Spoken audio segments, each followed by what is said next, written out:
Is it logical to make comparisons with what happened in the Niger Delta with what is currently happening in the Northwest with banditry? Yes, it's very comparable. One, this Fulani herdsmen never knew about kidnapping. They learned it from movements like men who have been kidnapping, even foreigners. They never learned kidnapping. There was never a case of kidnapping with Fulanis all throughout history. So they are kidnapping too. They are getting ransom just like the militants, doing the same thing. The militants were vandalizing pipelines, breaking the Nigerian economy.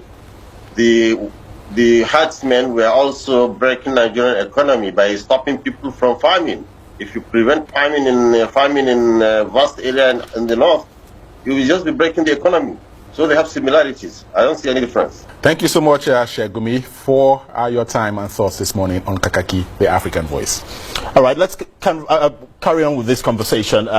Joining us at this time is the President of the Southern Kaduna People's Union, SUKAPU, Honorable Jonathan Asake, who is also a former member of the House of Representatives.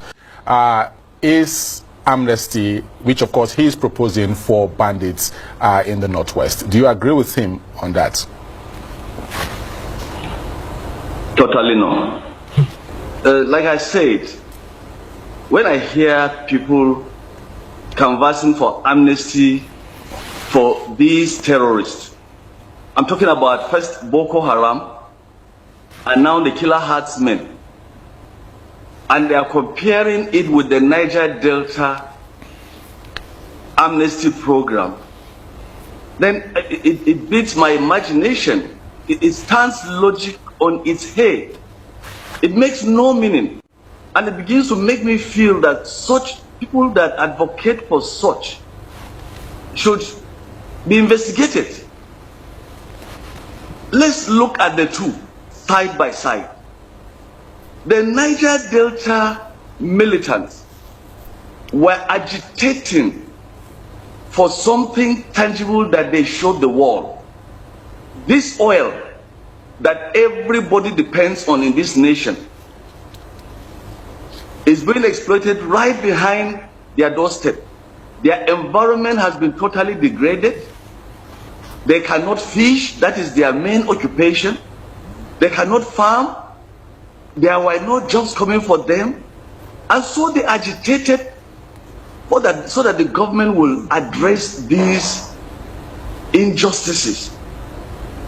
And of course, even the kidnapping they were doing, they kidnap expatriates who are working with these foreign oil companies so that they can attract international attention.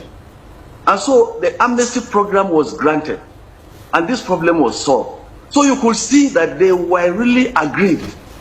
But let's come back to these killer herdsmen and the Boko Haram. When these killer herdsmen started, the president himself, General Muhammadu Buhari, had told the world that these killer herdsmen were coming from Libya and from other neighboring African countries into our country. And as the head of state, the commander-in-chief, what did he do with our borders? That people are coming from outside to kill your citizens. And the governor of Kaduna State, Nasiru El-Rufai, had told the world too that these killer herdsmen that were coming to kill in Kaduna State, particularly in southern Kaduna, he had traced them. They came from 16 African countries. And he has traced them and paid them so that they can stop killing. Now, the question, the issue is clear here. That these killer herdsmen, most of them are coming from outside the country. Because these are statements that are made by people that are leaders, chief security officers in their own right. And they have this security information. And if they are coming from outside and killing our citizens, and now somebody is talking about amnesty for killer herdsmen that are coming from outside the country, violating our own territorial integrity and are killing our people. And all that can be said is that they should be granted amnesty. There is an agenda beyond this. there is something that is playing out that it's more than meets the eye.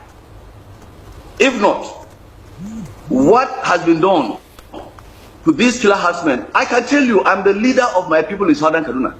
It is common knowledge that communities across all the local governments in Southern Kaduna, most of these communities have been displaced. In fact, Chukun local government today, 98% of the communities have been displaced. And nothing has been done about the plight of these people. They are in IDP camps. They cannot access their farms. They cannot go to harvest. They are starving, and no food is being taken to them.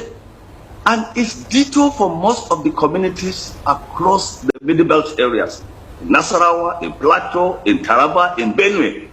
In fact, you will see IDPs, internally displaced people in Nigeria of 21st century that are being catered for, like in Benue. You see them in camps, you see children going to school, you see clinics there. They cannot go back to their farming environment. And nobody is talking about justice for these people.